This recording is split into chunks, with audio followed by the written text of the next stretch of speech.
A very large U.S. corporation operating out of Mexico and the Caribbean just learned a very hard lesson about what the term Seguridad Nacional means to people who actually love their country and aren't so all fired up interested in serving the needs of mammon. Now, if you haven't seen this story, stick around. You're going to want to hear what really happened, and this particular corporation better thank its lucky stars they didn't try to pull what they pulled when I was in the military back in the 80s or 90s, because they would have had to deal with not only the Mexican military, they would have very likely had to deal with ours as well. So stick around. But good news, Justice Knight is safe. Now, for those of you who are unaware, yesterday I put out a video where it was very clear that Lisa Haven was a vampire. And I'm sure she was none too happy to have her secret outed on YouTube. And Justice Knight did the very best he could to try to calm things over. Earlier today, he put out a response video, and watching through it, I could see there was some coded imagery and coded messages in there where he was trying to call for help. I mean, he really didn't say it in so many words, but it was daytime, so clearly she was downstairs regenerating in her coffin, so he had to be very careful about what he said.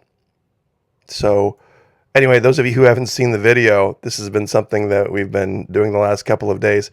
Lisa Haven, Justice Knight, Restricted Republic, having a little bit of fun, talking about psychological operations and how you can look at certain things and put them together with other unrelated things and see some kind of a connection. Some call that apophenia. But clearly he pointed to the fact that Lisa Haven has the ability to drain the life force of other people around to make it seem as if she's human so that she can appear in mirrors and in pictures. And in this particular case, we see an example of that. So the evidence continues to mount, and we just need to make sure we keep Justice Knight in our thoughts and prayers, because, we don't know on a daily basis what he's going through. So anyway, if you haven't watched Restricted Republic or Lisa Haven, check them out. They have a really great side gig going with this channel, We're Forked Up. I'm going to click it here real quick. They go out to restaurants and sample things and have a lot of fun, and it's a great diversion from the serious news of the day. But if you would like to get read in on psychological operations and how you can use different tactics and techniques to make people believe things that aren't true, because the funniest part of all of it was clearly a joke, and it's been a joke going back and forth between the two of us now. There are still people out there that they begin to type before they even watch the video, and they take the entire thing seriously, as if this is really the case, that, she's a vampire and she's holding him hostage, and secret signs and all this kind of stuff. So I'll put the links, a description, first pinned comment to his response video and the original video and everything that we were talking about. But PsyOps, it's going to be something everybody's going to absolutely positively have to be trained in and know what's going on. But let's get to the story of the day. American company outraged after Mexican military police seized Caribbean facility. This is insane. Quote, "This forcible seizure of private property is unlawful and unacceptable." Senator Katie Britt, Republican, Alabama. Okay. Let's all just take a breath here and let's read what actually happened and why this occurred. For those of you who are unaware, this all occurred down here in this place called Quintana Roo. Now, funny story, if you Google Donald Trump, Quintana Roo, he had some dealings down here a long time ago where he kind of got into it with the Mexican authorities and wanted to get some property. Things didn't work out, and they didn't allow him to bully his way in there as well. But this is a completely different thing. Playa del Carmen, we covered a boat explosion here a couple of years ago, but down here, the only deep water port on the peninsula is right down here in this area. And this company Vulcan had been working out of this area, but they got caught with their hand in the cookie jar, so to speak, and they lost their license.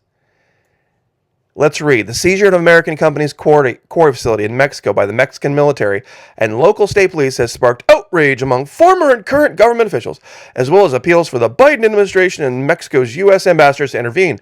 According to Vulcan Materials, a Birmingham, Alabama-based company, and the largest producer of construction aggregates in the U.S., members of the Mexican Navy, local, state, and police, along with federal investigators, entered the quarry just south of Playa del Carmen in Mexico's Quintana Roo state in the early morning hours of 14 March. Then they forced the company to allow Cemex, a Mexican-owned materials company, state-run, read, to unload a shipment of cement from a ship in the port. Vulcan previously leased land to and provided offloading and handling services for Cemex at the site, but the agreement expired last December, and talks for a renegotiated contract broke down. The company said Cemex completed unloading the forced shipment on Friday. However, the military and police have remained in control of the property and have given no indication they plan to leave, the company said. Here's a quote, I am writing to request that your government immediately order its forces and officials to leave our private property. That's hilarious.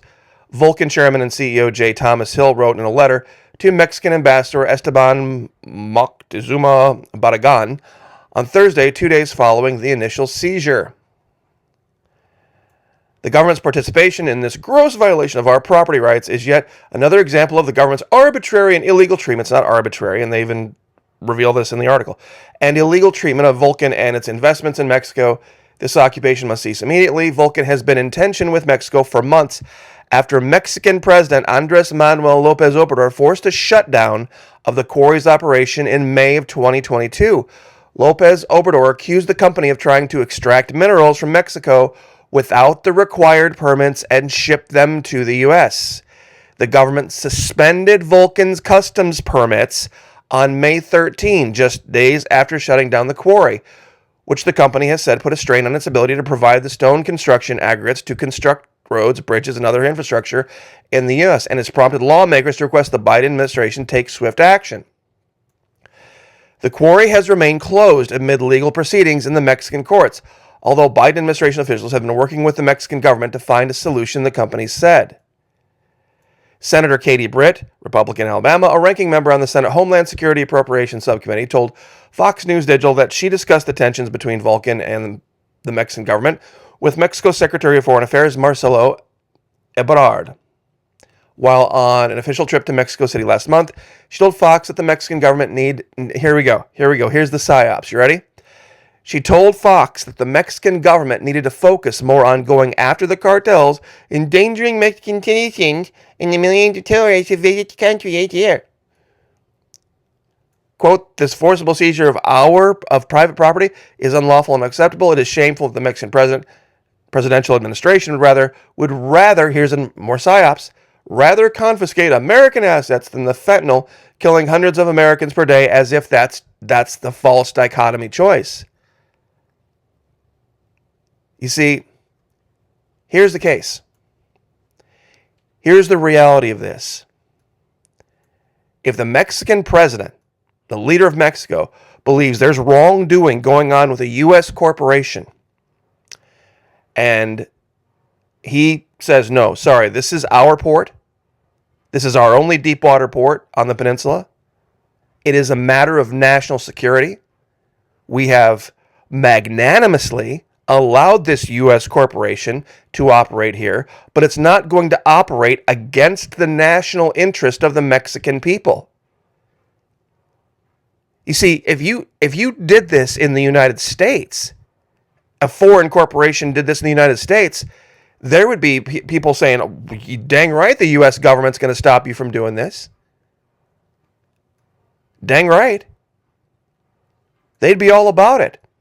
And like I said, and as I referenced, if this had been back in the 80s and 90s and a U.S. corporation had tried to defy the Mexican government, we would have sailed a couple of Navy ships, U.S. Navy ships, down there.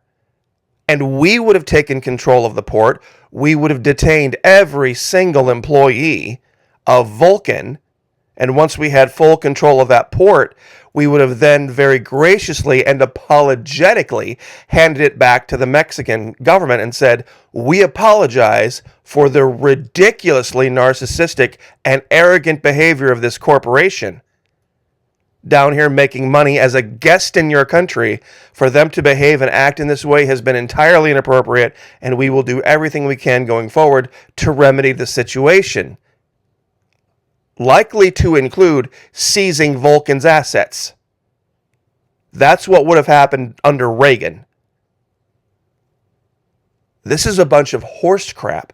This shows how far this country has gone into the pockets of big corporations. That they can go down there and they can literally steal. Literally steal from the country, and they think they're too big to fail and that they're going to get away with it. And then the Mexicans say, nah, sorry. Nope. We're not having it. And then for them to get a senator to say this, I'm telling you, I'm sure a lot of you guys remember this collage I did. This was a few months back. Nobody wants to hear it. I'm telling you right now. Brazil, Mexico, Colombia, Venezuela, they get all in the same sheet of music. It's over. It is over with U.S. corporations. And this is something that a lot of people confuse. The people of the United States and U.S. corporations. See, there's this thing called false dichotomy, false dilemma, when only two choices are presented, yet more exist, or a spectrum of possible choices exists between two extremes. False dilemmas are usually characterized by either this or that. And how does that apply here? Well, this particular person here says that, well, they can either focus on the fentanyl or they can do this, and they chose to do this, so clearly they're anti-American. You see, this is the idea. It's that, number one, if there wasn't a market for fentanyl in North America, there wouldn't be any flooding across our borders baloney going on. See, they're not bringing it here and giving it away for free, are they? There's bunches and bunches and bunches of people, all sorts of excited, breed Americans, about the fentanyl coming here because they want to buy it. They want to hand over the US dollars for it. So, and those of you who make the kid argument, look, when I was a kid, if I had come home under the influence of anything, whether it had been a cigarette or alcohol or whatever, and my parents would have found out, and they likely would have, they would have made sure that I wasn't in any kind of medical jeopardy based on what I had ingested, and I would have gotten my hide tanned, even for taking it for free. You see, this is really the problem that Americans don't want to admit. And this is something that the leader of Mexico has actually said. And rightly so. The drug problem in America is an American problem. When Americans stop wanting large amounts of drugs, and when Americans stop being willing to pay for them, exorbitant amounts of cash, it'll go away. And that's just the case. And this is an argument, believe it or not, that has been going on in this country for a long time. Young America's Dilemma. This is way, way, way, way back. This is a very old cartoon. Shall I be wise and great or rich and powerful? Poster from 1901. Because no man can serve two masters. Either you will hate one and love the other, or you will be devoted to the one and despise the other. You cannot serve both God and mammon. This is where we're at. This is the reality of where we're at now. This issue with Quintana Roo, this issue with Vulcan is about God or mammon. It's about U.S. corporations. It's what they try to do in Venezuela. It's what they have very successfully done in Colombia for a very long time. But now, countries are getting tired of it. They're seeing the game. And the idea, the hubris that it would take for the Mexican government to say, hey, we have a state-run ship bringing in cement, and we need to unload it here at this port. And then you refusing to, as a U.S. corporation, I mean, forget whether there's a contract or not, or just do it to foster good relations. It's one ship. That the Mexicans had to send in the military is embarrassing. Every American should be embarrassed of this right now at the behavior of Vulcan. They should have, of course. You see, that the proper response, Senator, would have been something more to the line of, let's see if I can do this off the top of my head. We, of course, condemn wholeheartedly the choices made by the board of Vulcan, and as a representative of the people of Alabama, we apologize wholeheartedly for their very short-sighted and selfish decision-making. We, of course, would love to have a CMEX ship unloaded at our port, and we would do so at no cost to foster good relations with our longtime ally, the Mexican government. Regardless of this license, or that they didn't have this or whatever, and this is happening, and they're saying that, well, we don't have this going on. No. Absolutely not. Absolutely not. Reagan would have made one phone call. Reagan would have made one phone call to the CDC. He would have said, get the CEO of Vulcan on my phone right now. And he would have said, tell your people to unload that ship. If you don't, we're going to seize your assets, and I'm going to send the U.S. Navy down there. We'll take the port, and then we'll hand it to them, and you'll never operate a lemonade stand in North America ever again. That's how far we've fallen. That's how far the right has fallen into the lap of corporations. It's just unbelievable that they would deny a state-run vessel access. But they learned, and they learned the hard way, that not everybody worships corporate America and their designs. Now, if there, like I said, if there's contract negotiations to be done and there are monies to be transferred one way or the other to get things done, get people paid, that can all happen. But ports, and this is ancient maritime law, ports, regardless of who is operating what, doing what, ports are not private. A nation's ports can never be privatized. And this goes all the way back to the Romans.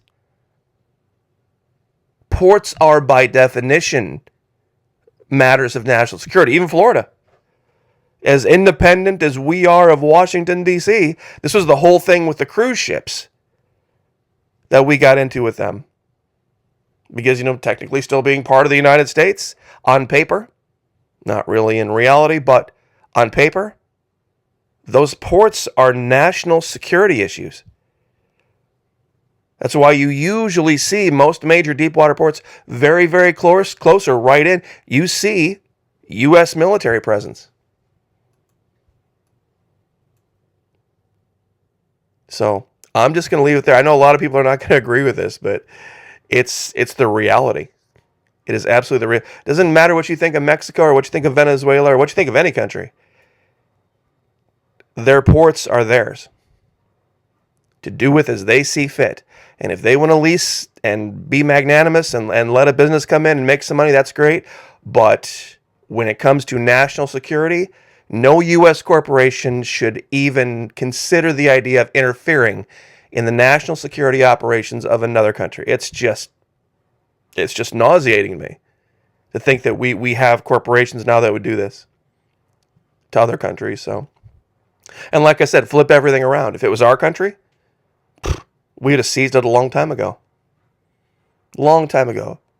Wouldn't matter who we were leasing it to. So I'll leave it there. But once again, let's just keep Justice Knight and Lisa Haven in our thoughts. So God bless. Like, share, subscribe. We'll see you guys next time.